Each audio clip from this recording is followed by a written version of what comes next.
رات کا اندھیرا گہرا ہو چکا تھا، لیکن انور اور اس کی بیوی رضیہ کی آنکھوں سے نیند کوسوں دور تھی۔ فکر اور پریشانی کی ایک بھاری چادر نے پورے گھر کو اپنی لپیٹ میں لے رکھا تھا۔ ان کی بڑی بیٹی سائمہ کی شادی سر پر تھی اور لڑکے والوں کی بڑھتی ہوئی فرمائشوں نے ان کی راتوں کی نیند اور دن کا سکون چھین لیا تھا۔ انور گاؤں کا ایک غریب کسان تھا جس نے ساری زندگی دوسروں کے کھیتوں میں محنت کر کے اپنی 3 بیٹیوں کی پرورش کی تھی۔ اس نے اور رضیہ نے پائی پائی جوڑ کر سائمہ کے جہیز کے لیے کچھ سامان جمع کیا تھا، مگر لڑکے فیصل کی ماں زبیدہ کی لالچی نظروں کو شاید یہ منظور نہ تھا۔ آج دوپہر ہی زبیدہ اپنے شوہر بشیر کے ساتھ ان کے گھر آئی تھی۔ آتے ہی اس نے حقارت بھری نظروں سے گھر کے سامان کو دیکھا اور پھر ایک لمبی فہرست انور کے ہاتھ میں تھما دی۔ دیکھو انور بھائی، وہ بڑے روکھے انداز میں بولی، موٹر سائیکل، بڑا فریج اور اے سی تو آج کل ہر کوئی دیتا ہے۔ اگر ہماری عزت کا خیال ہے تو یہ سب پورا کرنا ہوگا، ورنہ ہم یہ رشتہ نہیں رکھ سکتے۔ یہ سن کر انور اور رضیہ پر جیسے بجلی گر پڑی۔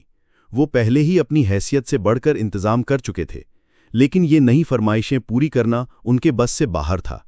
دروازے کے پیچھے کھڑی سائمہ نے جب یہ سب سنا تو اس کا دل ٹوٹ گیا۔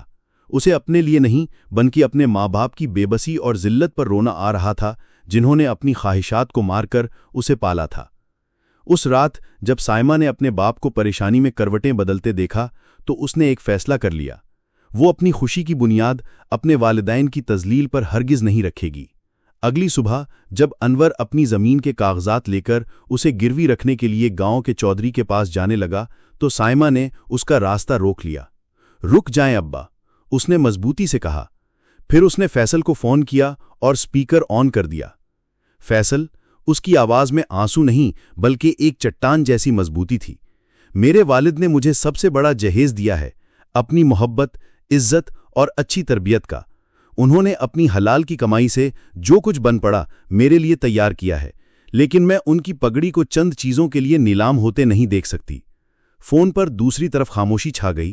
سائمہ نے بات جاری رکھی، اگر تمہاری محبت کا وزن ایک موٹر سائیکل اور فریج سے کیا جائے گا تو ایسی کھوکھلی بنیاد پر کوئی رشتہ کھڑا نہیں ہو سکتا۔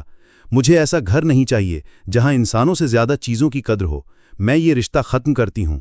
یہ کہہ کر سائمہ نے فون بند کر دیا۔ فیصل، جو اپنی ماں کے لالچ سے بے خبر تھا، شرمندگی سے پانی پانی ہو گیا۔ اس نے اپنی ماں سے بہت جھگڑا کیا کہ اس نے اسے سائمہ کی نظروں میں گرا دیا ہے، لیکن اب بہت دیر ہو چکی تھی۔ سائمہ نے اپنے رشتے کی قربانی دے کر اپنے باپ کی عزت بچا لی تھی۔